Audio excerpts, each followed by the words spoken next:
अच्छा बेटा, आज जो हम टॉपिक डिस्कस कर रहे हैं,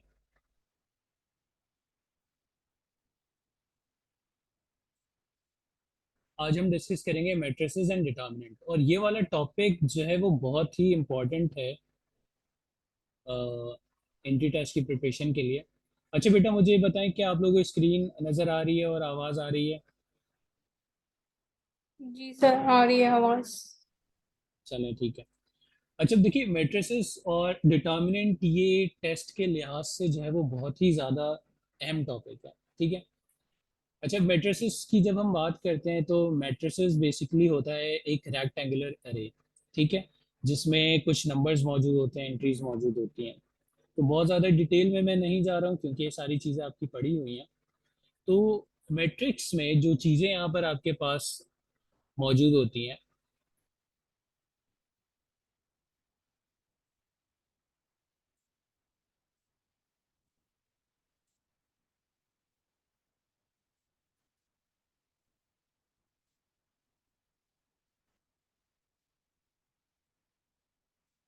अच्छा देखिए, यहाँ पर ये जो आपको वर्टिकल एंट्रीज नजर आ रही होती हैं, सही है, दैट इज कॉल्ड कॉलम। इसको हम कहते हैं कॉलम।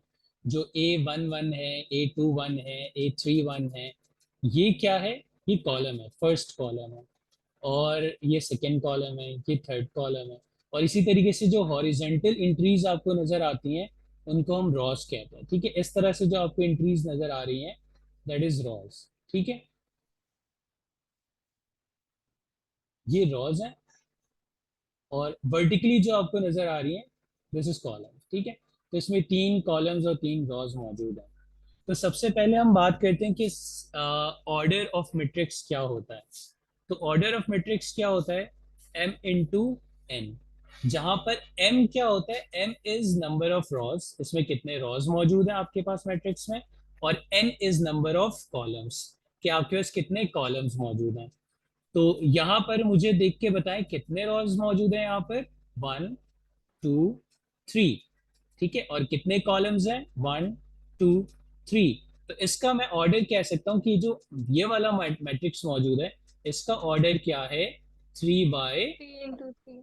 3x3। अच्छा देखिए, इसको इनटू नहीं कहते हैं, इसको 3x3 कहते हैं। ठीक है, ये चीज आपको याद रखनी होगी। अच्छा, अब इसमें हम बात कर लेते हैं, टाइप्स ऑफ मैट्रिसेस की बात कर लेते हैं। तो सबसे पहले यहाँ पे मैंने लिखा है रेक्टेंगुलर मैट्रिक्स। रेक्टेंगुलर मैट्रिक्स कौन सा होगा? जिसमें नंबर ऑफ रॉज, एम किसको रिप्रेजेंट करता है? नंबर ऑफ रॉज को। ठीक है, एम क्या होता है? Number of rows. और एन क्या होता है? Number of columns. ठीक है। तो अगर m is not equal to n, अगर नंबर ऑफ रॉस और नंबर ऑफ कॉलम्स बराबर नहीं है, तो उस केस में जो टाइप ऑफ मैट्रिक्स उसको कहते हैं, उसको हम कहते हैं रेक्टेंगुलर मैट्रिसेस। ठीक है। जैसे यहाँ पर आप देखें, इसमें भाई कितने यहाँ पे रॉस हैं, जरा बताइएगा। दो। सही है, we have 2 rows and 3 columns, 1 2 columns. 3। ठीक है। तो इसका ऑर्डर है 2/3। तो आप देखिए, m और n बराबर नहीं है। सही है, 2 इज नॉट इक्वल टू 3।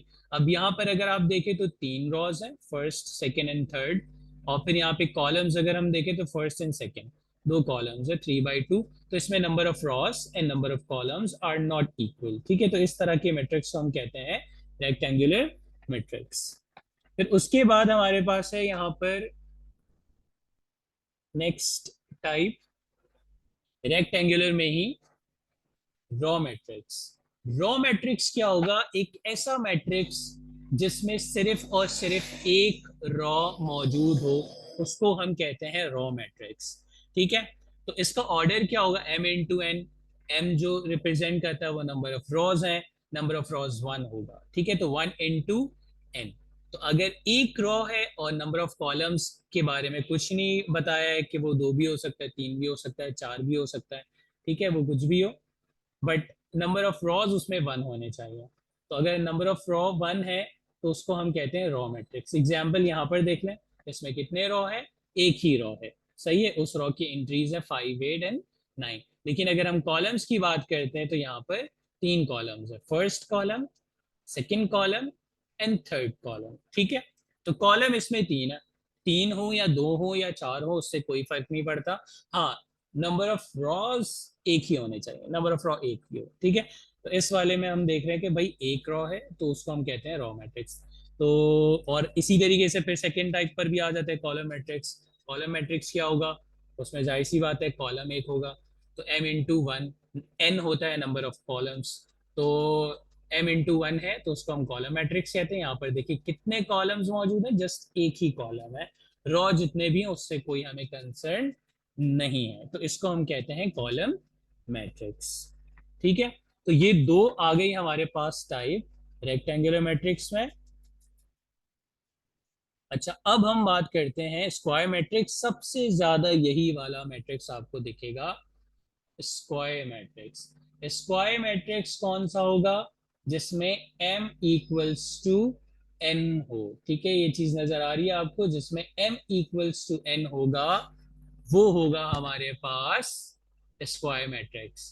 तो अगर आप यहां पर देखिए, मैंने एग्जांपल लिखी है, इसमें कितने रॉज मौजूद हैं भाई, first raw, second raw and third raw, तीन रॉज हैं और एक column, second column and third column. तो इसमें नंबर ऑफ रॉज भी तीन है, नंबर ऑफ कॉलम्स भी तीन है, तो इसको हम कहते हैं, इसको हम कहते हैं स्क्वायर मैट्रिक्स। ठीक है, अब स्क्वायर मैट्रिक्स में बहुत सारी टाइप है, और जब स्क्वायर मैट्रिक्स में आते हैं तो हमें अच्छी खासी टाइप यहाँ पर नजर आएगी। अब स्क्वायर मैट्रिक्स में अभी मैं जितनी भी टाइप डिस्कस करूंगा ये सारी की सारी स्क्वायर मैट्रिक्स में ही होती है। तो सबसे पहले हम यहाँ पर देख सकते हैं कि डायगोनल मैट्रिक्स क्या होगा। तो डायगोनल मैट्रिक्स को देख लेते हैं भाई, डायगोनल मैट्रिक्स क्या होगा। तो डायगोनल मैट्रिक्स एक ऐसा मैट्रिक्स होगा जिसमें डायगोनल की एंट्रीज तो होंगी, बट डायगोनल के अलावा जितनी भी एंट्रीज होंगी वो जीरो होंगी। ठीक है, यहाँ पर आप देख सकते हैं कि डायगोनल में 5 है, 6 है, 9 है, बट इसके अगर आप इस मेन डायगोनल को देखें तो इसके ऊपर भी आपको पूरा जीरो नजर आ रहा होगा और नीचे भी जीरो नजर आ रहा होगा, तो इसको हम कहते हैं डायगोनल मैट्रिक्स। तो इसमें हम बेसिकली क्या कह रहे हैं कि जो आपका एलिमेंट है, सही है, ए आई जे। अच्छा, अब देखिए ए आई जे का मतलब क्या है। यहाँ पर आई रिप्रेजेंट कर रहा होता है कि वो कौन से कॉलम में है, और जे रिप्रेजेंट करता है कि वो कौन से, नहीं फर्स्ट सॉरी, आई रिप्रेजेंट कर रहा होता है ये कौन से रॉ में है। ठीक है, और जे रिप्रेजेंट कर रहा होता है कि कौन से कॉलम में। जैसे ये वाला मैट्रिक्स वन वन, ये फर्स्ट रॉ फर्स्ट कॉलम में है, ये वाला मैट्रिक्स रॉ तो फर्स्ट है, सही है वन, लेकिन कॉलम कौन सा है, सेकंड। अब ये वाला मैट्रिक्स क्या है, वन थ्री, तो वन किसको रिप्रेजेंट कर रहा है, फर्स्ट वाला जो डिजिट होगा वो रिप्रेजेंट करेगा कि कौन सा रो है, फर्स्ट रो है, और इसकी कॉलम कौन सी है, थर्ड कॉलम है। तो आप इस तरीके से किसी भी एलिमेंट की एंट्री को देखकर पहचान सकते हैं कि कौन सा जो है वो रॉ है या कौन से कॉलम में मौजूद है। अब मैं अगर आपसे एक वैसे ही यहाँ पर मैं एक एलिमेंट लिखता हूं और मुझे बताएं कि इसका रॉ कौन सा होगा और इसकी कॉलम कौन सी होगी, इसमें बताएं, A53 ये कौन से रॉ में मौजूद होगा। सर फिफ्थ रो में थर्ड कॉलम में। बिल्कुल ठीक है, फिफ्थ रो और थर्ड कॉलम में होगा, ऐसे ही हमें जज करना है। अच्छा, यहाँ पर इन्होंने क्या कहा है डायगोनल मैट्रिक्स में कि आई जे इज जीरो। ठीक है, ए आई जे इज जीरो। अब यहाँ पे बता दिए कि कौन से जीरो है, where I is not equal to J, मतलब जहां जहां पर आई और जे बराबर नहीं है वहां पर सारे के सारे एलिमेंट्स जीरो हो जाएंगे। ठीक है, आई और जे कहाँ कहाँ पे बराबर नहीं है, इसमें तो आई और जे बराबर है ना, ए वन वन, तो ये तो जीरो नहीं होगा, जिसमें बराबर नहीं है वो जीरो हो जाएगा, इसमें बराबर नहीं है तो ये वाला एलिमेंट जीरो हो जाएगा, तो ये जीरो हो गया। ठीक है, वन थ्री, इसमें भी आई और जे बराबर नहीं है तो ये भी जीरो हो जाएगा। ए टू थ्री, इसमें भी आई जे बराबर नहीं है, ये भी जीरो हो जाएगा। तो कौन से एलिमेंट सिर्फ रह जाएंगे, A one one, A two two, A three three, बाकी वो सारे जिसमें आई और जे बराबर नहीं है वो सारे के सारे जीरोज हो जाएंगे, तो इसको हम कहते हैं डायगोनल मैट्रिक्स। ठीक है, अच्छा इसी डायगोनल मैट्रिक्स में फिर हम फर्दर आगे चलते हैं।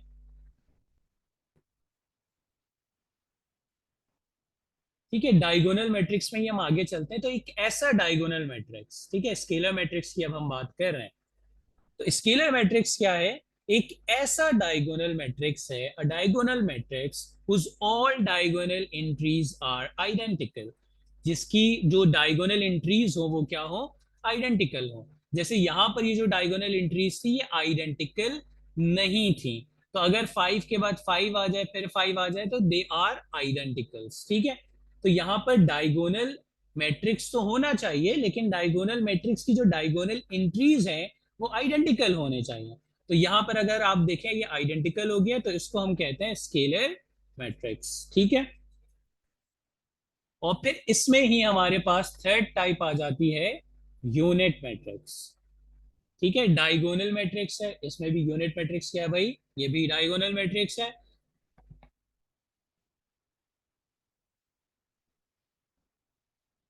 ठीक है, यूनिट मैट्रिक्स भी डायगोनल मैट्रिक्स है whose all diagonal entries are 1। अगर हमारे पास एक ऐसा मैट्रिक्स डायगोनल मैट्रिक्स मौजूद है जिसकी जो डायगोनल एंट्रीज हैं वो सारी की सारी 1 है, तो उसको हम कहते हैं यूनिट मैट्रिक्स, ठीक है। समटाइम्स इसको आइडेंटिटी मैट्रिक्स भी कह रहे होते हैं जब हम इसकी मल्टीप्लिकेशन की बात करते हैं, तो विद रिस्पेक्ट टू मल्टीप्लिकेशन यही वाला मैट्रिक्स आइडेंटिटी मैट्रिक्स भी कहते हैं इसको।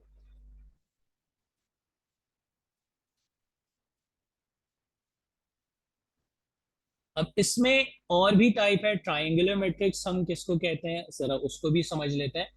तो ट्राइंगुलर मैट्रिक्स जो हमारे पास होता है इसके दो टाइप हमारे पास मौजूद होंगे ट्राइंगुलर मैट्रिक्स के। एक होगा अपर ट्राइंगुलर और दूसरा होगा लोअर ट्राइंगुलर। तो सबसे पहले हम देख लेते हैं कि अपर ट्राइंगुलर मैट्रिक्स क्या होगा। तो एक ऐसा मैट्रिक्स जिसमें अगर आप देखें, इसमें देखें ऊपर ट्राइंगल बन रहा है, ठीक है। अगर आप देखें तो ये देखिए एक राइट ट्राइंगल टाइप चीज बनती हुई नजर आ रही है आपको। अगर आप इस तरह से लाइन ज्वाइन करें तो ये एक ट्राइंगल बन जाएगा, और ये अपर ट्राइंगुलर बन रहा है, ठीक है, ऊपर ट्राइंगल बन रहा है। तो अगर मेन डायगोनल के ऊपर ट्राइंगल बन रहा है तो that is called upper triangular. Main diagonal की नीचे वाली जितनी भी इंट्रीज होंगी वो क्या हो जाएंगी? जीरो। अगर मेन डायगोनल के नीचे जीरो है और ऊपर कुछ एलिमेंट्स आपको नजर आ रहे हैं तो that is called upper triangular matrix, ठीक है। इसी तरीके से अगर आपको मेन डायगोनल नजर आ रहा है और मेन डायगोनल के नीचे एलिमेंट्स है और ऊपर सारे के सारे जीरो हैं तो that is called lower triangular matrix, ठीक है। अब इसको इस फॉर्म से भी समटाइम्स आप लोगों से पूछ लिया जाता है कि भाई आई और जे बड़ा है, आई जे से बड़ा है, तो फिर बताएं कौन सा ये मैट्रिक्स बनेगा। तो भाई आपने क्या करना है, यहाँ पर आप देखना शुरू कर दें कि कौन कौन से एलिमेंट जीरो होंगे। तो इन्होंने कहा है कि आई जे जीरो होगा, और आई जे होगा किस तरह से? आई इज ग्रेटर देन जे। तो कौन सी एंट्री जीरो हो जाएंगी? जिसमें आई जे से बड़ा होगा। तो इसमें आई और जे बराबर है तो ये तो भाई जीरो नहीं होगा। इसमें भी आई जे से छोटा है तो ये भी जीरो नहीं होगा। ये सारे जीरो नहीं होंगे, बल्कि इधर से मैं देख लेता हूँ। चलिए इस दर्जे से देखते हैं, ठीक है। आई और जे बराबर है, ये तो जीरो नहीं हो सकता। इसमें देखिए आई इज ग्रेटर देन जे, सही है। 2 1 में क्या है? 2 इज ग्रेटर देन 1। तो आई जे से बड़ा है तो ये वाली एंट्री जीरो हो जाएगी, तो इधर जीरो लिख दिया। फिर ये वाला देख लें, थर्ड वाला, आई इज ग्रेटर देन जे, हाँ बिल्कुल, 3 1 से बड़ा है तो ये वाली भी एंट्री जीरो हो जाएगी। फिर यहाँ पर जैसे ही ऊपर आएंगे, यहाँ पर आई जे से बड़ा नहीं है, इसको छोड़ दें। आई जे के बराबर है, इसको भी छोड़ दें। यहाँ पे I is greater than J, again condition लग गई ये वाली, तो ये भी जीरो हो गया, ठीक है। तो इस तरीके से आप एलिमेंट जीरो करके देख के बना सकते हैं कि भाई ये कौन सा ट्राइंगुलर मैट्रिक्स बन रहा है। तो समटाइम्स इस तरह से गिवन नहीं होगा, सिर्फ ये स्टेटमेंट आपको बता दी जाएगी और आपने गेस करना होगा कि कौन सा ट्राइंगुलर मैट्रिक्स बनेगा। तो आपने जर्नल फॉर्म इस तरह से लिख लेनी है और फिर उसके बाद ये वाली कंडीशन अप्लाई करना है कि भाई कौन कौन सी इंट्रीज जीरो आ रही हैं, ठीक है। Upper triangular and lower triangular matrix.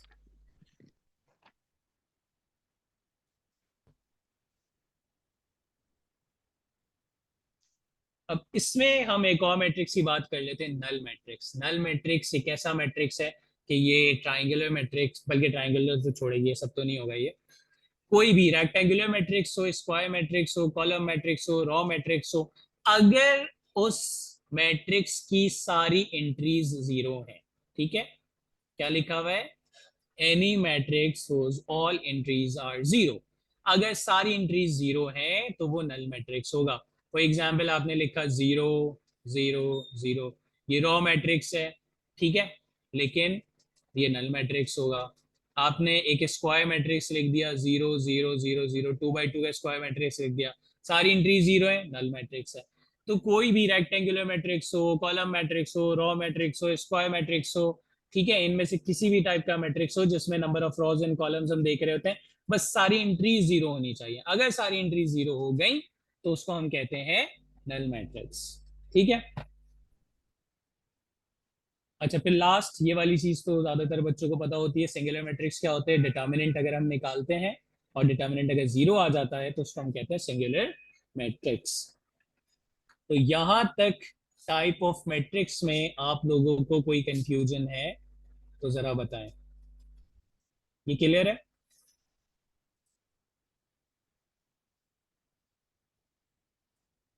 Sir आप ये Yes. जो पीडीएफ है ये भेज देंगे ना हाँ, ये ग्रुप मैं पे? पीडीएफ बिल्कुल सेंड करूंगा मैं आपको, ठीक है। अच्छा, ये मल्टीप्लिकेशन वाला मैं अभी नहीं बता रहा हूँ, मल्टीप्लिकेशन पे जब आएंगे तो मैं बताऊंगा कि मल्टीप्लिकेशन की क्या जो है वो शर्त होती है और कब होगा और कब नहीं होगा मल्टीप्लिकेशन, और मल्टीप्लिकेशन के बाद ऑर्डर क्या बनता है उसको भी हम डिस्कस करेंगे। अच्छा, अब यहाँ पे कुछ एडवांस टाइप देख लेते हैं जो बहुत सारे केसेस में कुछ बोर्ड्स में नहीं पढ़ाए जाते हैं और कुछ बोर्ड्स में पढ़ाए जाते हैं, तो इसलिए हम देख लेते हैं कि भाई। अच्छा, मुझे बताएं, आप लोगों को ट्रांसपोज तो लेना आता है? ट्रांसपोज में तो कोई इशू नहीं है।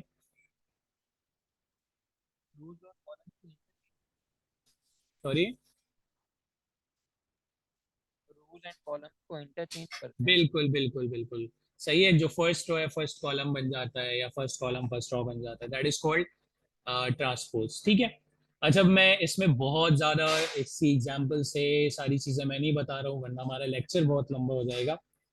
तो यहाँ पे मैं बहुत ही सिंपल से, जिस तरह से ज्यादातर पूछा भी जाता है इसी फॉर्म में, ठीक है, लेकिन आपको वैसे इसकी एग्जांपल्स वगैरह भी पता हो तो ज्यादा अच्छा हो जाता है कि अगर एग्जांपल से भी पूछ रहे हैं तो आपको पता चल जाएगा। तो भाई यहाँ पे मैंने कुछ ऑपरेशंस अप्लाई किए हैं और उन ऑपरेशंस के बाद क्या वहाँ पे हो रहा है काम, तो उसके लिहाज से हम उसका मैट्रिक्स क्या है।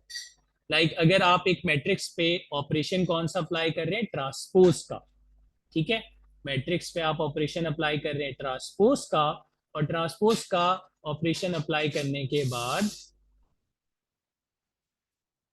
ट्रांसपोज का ऑपरेशन अप्लाई करने के बाद वही मैट्रिक्स दोबारा आपको मिल गया, तो उसको हम कहते हैं सिमेट्रिक मैट्रिक्स, ठीक है। फॉर एग्जाम्पल यहाँ पर मैं इसकी एक एग्जाम्पल लिख देता हूँ बस। 2 1 5 1 5 3 1, बल्कि इसको चेंज कर लेते हैं थोड़ा सा, 7 7 8। अब देखिए ये मैट्रिक्स लिखा हुआ है, ये सिमेट्रिक मैट्रिक्स है। कहीं कैसे, अगर आप इसका ट्रांसपोज लें तो वापस आपको यही मैट्रिक्स मिल जाएगा। आप 2 1 5, ये जो फर्स्ट कॉलम है फर्स्ट रो बन जाएगा, तो 2 1 5 को इधर लिखें तो दोबारा देखिए वही चीज बन गई। अब सेकेंड कॉलम देखिए 1 3 7, तो इसको लिखे 1 3 7।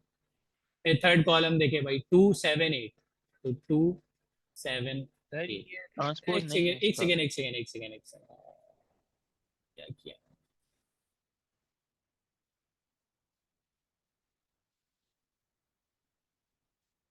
एक तो 2 1 5 2 1 5, अच्छा ये इधर 5 लिखना था, सॉरी।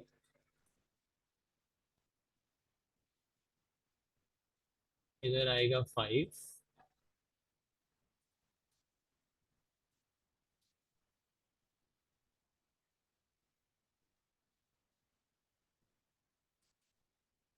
2 1 5 2 1 5 1 3 7 1 3 7 5 7 8, हाँ ठीक है। अच्छा, अब देखिए ट्रांसपोज ले रहे हैं तो फर्स्ट कॉलम जो आपके पास लिखा हुआ है 2 1 5, ये फर्स्ट रॉ बन जाएगा, तो 2 1 5। फिर सेकेंड कॉलम अगर हम देखें 1 3 7, तो ये सेकेंड रॉ बन जाएगा 1 3 7। और फिर अगर थर्ड कॉलम देखिए 5 7 8, तो ये थर्ड रॉ बन जाएगा 5 7 8। तो अगर आप देखें तो रिटर्न वही मैट्रिक्स बन गया, जो इधर था वही इधर लिखा हुआ है, तो वापस से मिल गया। तो इस तरह के मैट्रिक्स को हम क्या कहते हैं, symmetric matrix.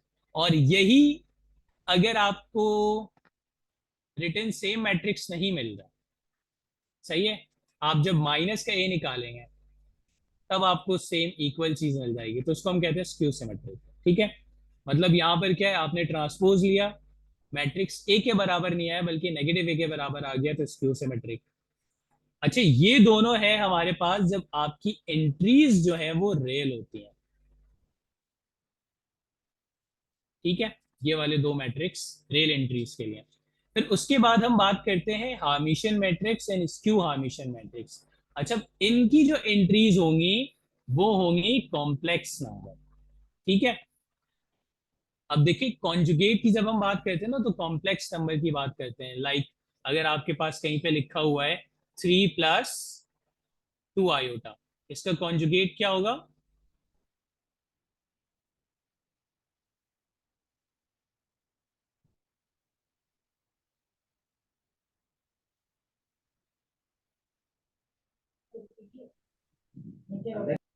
Three minus two है जैसे 3 - 2 आयोटा। ठीक है, शाबाश।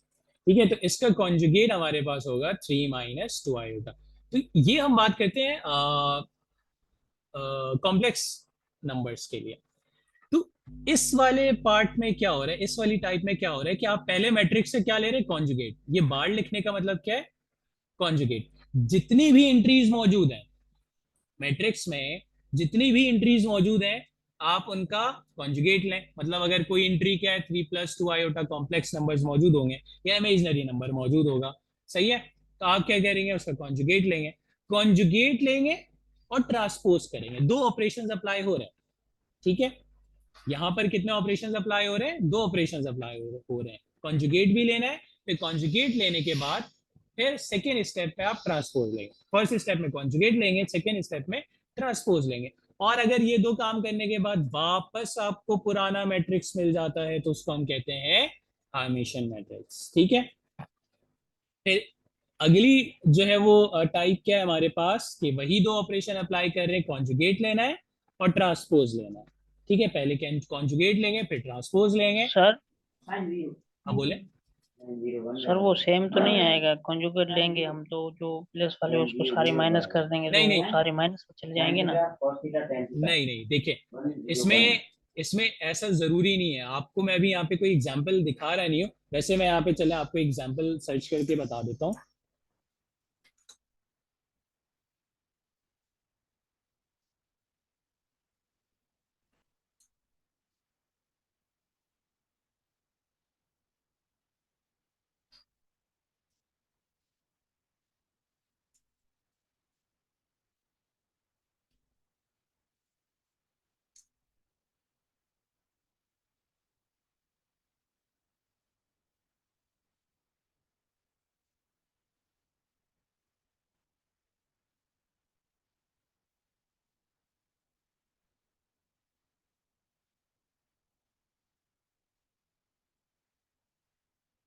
अब देखिए ये वाली टाइप आपको नजर आ रही है।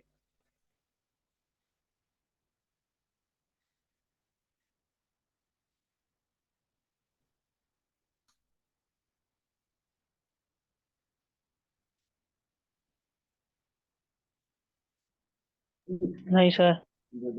ये स्क्रीन आपको नजर आ रही है।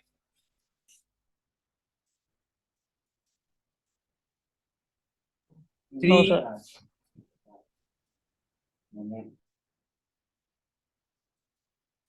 देख अब नजर आई है स्क्रीन।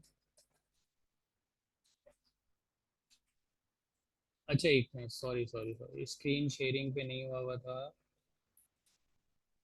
स्क्रीन शेयरिंग,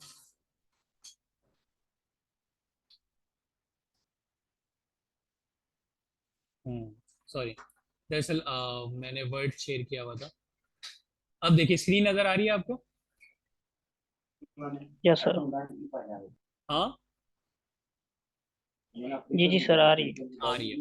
अब देखिए यहां पर देखिए, पहले इन्होंने लिया कॉन्जुगेट, ठीक है, कॉन्जुगेट लेंगे तो क्या होगा, 3 पे कोई फर्क नहीं पड़ेगा, जो 3 आपको नजर आ रहा है 3 पे कोई फर्क नहीं पड़ेगा, 3 एज इट इज आ गया। लेकिन ये 3 प्लस आयोटा, इमेजिनरी पार्ट का साइन चेंज हो जाता है जब कॉन्जुगेट लेते हैं। तो ये देखिए 3 माइनस आयोटा हो गया, कॉन्जुगेट हो गया ये। आ रही है बात समझ में? जी सर। और ये वाला देखिए 3 माइनस आयोटा से ये 3 प्लस आयोटा हो गया। और ये 2 एज इट इज क्यों आ गया, क्योंकि इसमें इमेजिनरी पार्ट नहीं है, कॉन्जुगेट में सिर्फ इमेजिनरी पार्ट का साइन चेंज होता है। तो फर्स्ट स्टेप पे आपने किया कॉन्जुगेट। कॉन्जुगेट लेने के बाद आपने लिया ट्रांसपोज, ट्रांसपोज लेंगे तो ये फर्स्ट एलिमेंट और ये सेकेंड एलिमेंट रॉ में चला जाएगा। ठीक है, तो पहले 3 लिखेंगे, 3 लिख दिया, फिर रॉ में 3 प्लस आयोटा आ गया तो ये आ गया। इसी तरीके से इसको भी आप लिखेंगे। तो आप देखिए वापस क्या वही यही वाली चीज मिल गई, ए मिल गया। हाँ सर, बिल्कुल अंडरस्टैंड। सही है। हाँ, तो ये वाली कंडीशन होगी कि अगर वापस आपको वही चीज मिल जाती है तो हम उसको क्या कहते हैं, हार्मिशियन मैट्रिक्स। ठीक है, तो यहां तक क्लियर है? किसी को कोई कंफ्यूजन? अच्छा, सिमिलरली स्क्यू हार्मिशियन में क्या होगा? स्क्यू हार्मिशियन में यही जो आप दो ऑपरेशंस अप्लाई करेंगे, कॉन्जुगेट लेंगे और ट्रांसपोज लेंगे, तो उसके बाद जो मैट्रिक्स बनेगा वो ए के बराबर नहीं होगा। आप जब नेगेटिव ए निकालेंगे ना तो नेगेटिव ए के बराबर होगा। सही है, तो बस स्क्यू का मतलब आ जाए ना तो आप समझ लें कि साथ में नेगेटिव भी आपने लगाना है ए के। ठीक है, तो इसको हम क्या कहते हैं, स्क्यू हार्मिशियन। ठीक है, तो यहां तक क्लियर है? ये ट्रांसपोज वाला था जस्ट जो रियल नंबर के लिए, और कॉन्जुगेट प्लस ट्रांसपोज था कॉम्प्लेक्स नंबर्स के लिए। ठीक है, इमेजिनरी नंबर्स भी हो सकते हैं। ठीक है, अच्छा नेक्स्ट टाइप है हमारे पास मल्टीप्लीकेशन के रिस्पेक्ट से।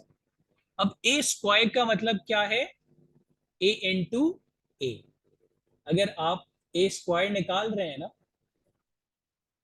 तो ए स्क्वायर का मतलब होता है कि आप ए को ए से मल्टीप्लाई कर दें। ठीक है, तो अगर आप ए को ए से मल्टीप्लाई करते हैं, ठीक है, ए को ए से मल्टीप्लाई करते हैं तो ए स्क्वायर आता है। अब ए स्क्वायर निकाला आपने और रिटर्न अगर ए ही मिल गया, सही है, अगर आपने ए स्क्वायर निकाला और ए मिल गया। ठीक है, मैं ये भी एग्जांपल्स आपको गूगल से करके दिखा सकता हूँ, बट भाई थोड़ा सा ज़्यादा टाइम लग जाएगा, तो इस वजह से मैं उस तरफ नहीं जा रहा हूँ। तो आप वो एग्जांपल्स देख भी सकते हैं, मैंने यहाँ पे जस्ट टाइप लिख दिए ताकि जी सर, शॉर्टकट अंडरस्टैंड आपको, बस। हाँ, ताकि आपको शॉर्टकट ये चीज़ समझ में आ जाए कि क्या हो रहा है। तो ए स्क्वायर निकाला और ए मिल गया, तो हम बोलेंगे भाई क्या है ये, आइडम्पोटेंट मैट्रिक्स। अगर ए स्क्वायर निकाला और ये कौन सा मैट्रिक्स होता है, आई किसको रिप्रेजेंट करता है, कौन से सर मैट्रिक्स को? आइडेंटिटी। बिल्कुल, आइडेंटिटी या यूनिट मैट्रिक्स, जिसकी डायगोनल एंट्रीज 1 1 होती है और बाकी सारे एंट्रीज 0 होती हैं। तो अगर आपने ए स्क्वायर निकाला और आपको मिल गया आइडेंटिटी मैट्रिक्स या यूनिट मैट्रिक्स, तो उसको हम कहते हैं इनवोलेटरी मैट्रिक्स। ठीक है, फिर यहां पर अब नेक्स्ट टाइप देखें। अब आपने ए स्क्वायर निकाला और ये ओ कौन से मैट्रिक्स को रिप्रेजेंट करता है,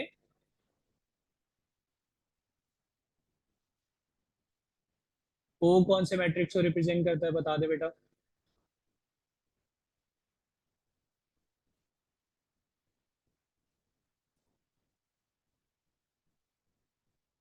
sir null matrix. Null matrix. ठीक है, तो अगर आपने ए स्क्वायर निकाला और आपको नल मैट्रिक्स मिल गया तो उसको हम कहते हैं निल पोटेंट मैट्रिक्स। ठीक है, अच्छा एक और बात बता दूं कि हो सकता है कि ए स्क्वायर जो है वो नल मैट्रिक्स ना आ रहा हो, ए क्यूब आ रहा हो, तो उसमें हम बेसिकली कहते थे कि भाई निल पोटेंट मैट्रिक्स तो बन रहा है, लेकिन इसमें हम एक बात करते हैं इंडेक्स की, कि अगर ए स्क्वायर नल मैट्रिक्स आ रहा है तो उसका इंडेक्स 2 है, और अगर ए क्यूब 0 आता, मतलब ए क्यूब अगर नल मैट्रिक्स आता, तो उसको हम कहते हैं कि भाई ये है तो नल पोटेंट मैट्रिक्स बट इसका इंडेक्स 3 है। ठीक है, फिर इसी तरीके से एक है पीरियोडिक मैट्रिक्स, ये शायद आपको कंफ्यूज करेगा इनवोलेटरी के आइडम्पोटेंट के साथ, कि ए के प्लस 1 इक्वल्स टू ए, इसको हम कहते हैं पीरियोडिक मैट्रिक्स ऑफ पीरियड के। ठीक है, अब इसका मतलब समझ ले भाई, पीरियोडिक मैट्रिक्स जैसे ए स्क्वायर ए आ गया तो उसको तो हम आइडम्पोटेंट मैट्रिक्स कहते हैं, लेकिन अगर ए स्क्वायर ए नहीं मिला बल्कि आपको ए क्यूब ए मिल रहा है, तो अब ये मैट्रिक्स आइडम्पोटेंट नहीं है, ये मैट्रिक्स आइडम्पोटेंट नहीं है। इस मैट्रिक्स को मैं कहूंगा कि ये पीरियोडिक मैट्रिक्स है, लेकिन अब इसका पीरियड मैं बोलूंगा कि इसका पीरियड है 2। अब ये वाली बात समझ में आ रही कि मैंने लिखा ए क्यूब है लेकिन इसका पीरियड में क्या बोल रहा हूं, 2। इसका मतलब ये कि ए को जब 2 बार इससे ही मल्टीप्लाई करें, when a multiply by itself 2 times then you will get a। ठीक है, अगर आप 2 times a को a से ही मल्टीप्लाई कर रहे हैं और आपको रिटर्न a मिल रहा है तो उसको हम कहते हैं पीरियोडिक मैट्रिक्स। तो a क्यूब का मतलब तो आपको ये पता है ना कि a कितनी बार, अगर a स्क्वायर की बात कहते हैं, a स्क्वायर का मतलब ये होता है कि a अपने आप से एक बार मल्टीप्लाई हो रहा है, सही है, A is multiplying by itself just once. ठीक है, तो अगर एक बार मल्टीप्लाई हो रहा है तो ए स्क्वायर आता है, 2 बार मल्टीप्लाई होगा ये ए से तो ए क्यूब आएगा। और इधर मैंने के प्लस 1 भी लिख दिया है कि भाई 1 को तो छोड़ दो, के होगा पीरियड। ठीक है, तो अगर ए क्यूब ए आ रहा है या ए 4 ए आ रहा है तो वो पीरियोडिक मैट्रिक्स है। ठीक है, अच्छा इसको भी हम पीरियोडिक मैट्रिक्स कह सकते हैं, आइडम्पोटेंट को। ये कौन सा पीरियोडिक, इसका अगर इसको मैं पीरियोडिक मैट्रिक्स कह दूं तो मैं क्या कहूंगा, इसका पीरियड क्या है?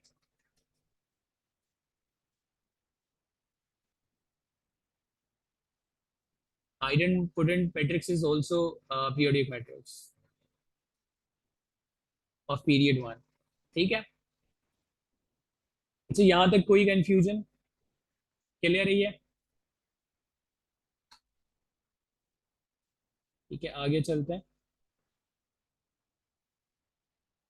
अच्छा, इससे बहुत ज्यादा एमसीक्यूज आने का रीजन भी यही है कि क्योंकि इसमें थ्योरी बहुत है, इसी वजह से इससे बहुत ज्यादा क्वेश्चंस आते भी हैं। अच्छा, कुछ प्रॉपर्टीज देख लेते हैं। दो मैट्रिक्स हैं, दो मैट्रिक्स को हम ऐड कर रहे हैं और फिर ऐड करने के बाद ट्रांसपोज ले रहे हैं, और अगर ट्रांसपोज लेकर भी ऐड करेंगे तो उससे कोई फर्क नहीं पड़ता। ठीक है, मतलब दो ऑपरेशंस हो रहे हैं, एडिशन एंड ट्रांसपोज।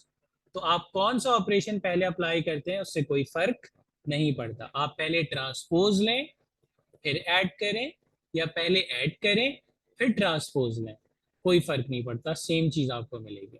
ठीक है, ये तो एडिशन के लिए हो गया। अच्छा, मल्टीप्लिकेशन की अगर हम बात करते हैं तो मल्टीप्लिकेशन में अगर आप ए बी सी इन तीनों को मल्टीप्लाई करते हैं और उसका ट्रांसपोज लेते हैं तो सेम ऑर्डर में यहाँ पर ट्रांसपोज नहीं आएगा जब इंडिविजुअल ट्रांसपोज ले रहे होंगे। तो ये किसके बराबर होगा, ए बी सी का ऑर्डर जस्ट चेंज हो जाएगा, C transpose B transpose and A transpose. ठीक है, इसी तरीके से जब आप मैट्रिक्स का इनवर्स भी निकाल रहे हैं, ठीक है, पहली बात तो ये काम बहुत लंबा होता है कि हम 3 मैट्रिक्स को मल्टीप्लाई करें फिर ट्रांसपोज लें, तो हम जस्ट इसकी प्रॉपर्टी को डायरेक्ट डायरेक्ट देख रहे हैं। ठीक है, तो 3 मैट्रिक्स हैं, आप उनको मल्टीप्लाई कर रहे हैं और इस तरह के सवाल आते भी इसी तरह से हैं। ठीक है, मतलब बहुत ज्यादा कोई मैट्रिक्स वगैरह आपको नहीं दे देंगे, इसी तरीके से जर्नलाइज तौर पर पूछेंगे। तो 3 मैट्रिक्स हैं, इनको मल्टीप्लाई करें और उसका इनवर्स लें, तो इंडिविजुअल जब ये इनवर्स आएगा तो इनका ऑर्डर चेंज हो जाएगा, ए बी सी से ये सी बी ए। अच्छा, मैं एक बात लिख देता हूँ भाई, मैट्रिक्स में एक और खास बात होती है कि जो ए बी होता है वो जनरली बी ए के बराबर नहीं होता। सही है, कह सकते हैं कि matrix is not commutative in multiplication. ठीक है, जो मैट्रिसेस होते हैं, matrices are not commutative in multiplication. ठीक है, एडिशन में होता है बट मल्टीप्लिकेशन में नहीं होता। ठीक है, तो A B is not equal to B. तो यहां तक बात क्लियर हो गई। अच्छा, मैट्रिक्स की अगर हम बात करते हैं ना, तो मैट्रिक्स को हमेशा कैपिटल लेटर से डिनोट करते हैं, ठीक है। मैट्रिक्स को कभी भी आप स्मॉल ए से इस तरह से नहीं रिप्रेजेंट करेंगे, ये मैट्रिक्स को नहीं शो कर रहा है, ये जो मैंने स्मॉल ए लिखा है ये मैट्रिक्स को नहीं रिप्रेजेंट करता। हाँ, मैट्रिक्स की इंट्रीज को तो रिप्रेजेंट कर सकता है, बट मैट्रिक्स को नहीं करता डिनोट, ठीक है। किसी भी मैट्रिक्स को या सेट को, सेट की भी बात ऐसी होती है, सेट को भी हमेशा कैपिटल लेटर से जो है वो डिनोट करता है, ठीक है। तो मैट्रिक्स हमेशा कैपिटल लेटर से डिनोट होता है। अगर कोई स्मॉल लेटर लिखा हुआ है तो वो मैट्रिक्स नहीं होगा, वो एक जस्ट नंबर होगा जिसको हम कहते हैं स्केलर, ठीक है। जैसे अगर मैं कोई लिखता हूँ ना मैट्रिक्स, मैं लिखता हूँ 2a, तो यहाँ पे 2 एक नंबर है और एक पूरा मैट्रिक्स है, तो इसमें 2 को हम कहते हैं स्केलर, ठीक है। 2 को हम कहते हैं स्केलर एलिमेंट। ये है हमारे पास स्केलर एलिमेंट, ठीक है। तो 2a है और a इसमें मैट्रिक्स है और 2 एक स्केलर एलिमेंट है। तो क्या किसी नंबर का ट्रांसपोज होता है? मैट्रिक्स का तो ट्रांसपोज होता है, किसी नंबर का ट्रांसपोज हो सकता है क्या? जरा मुझे बताया।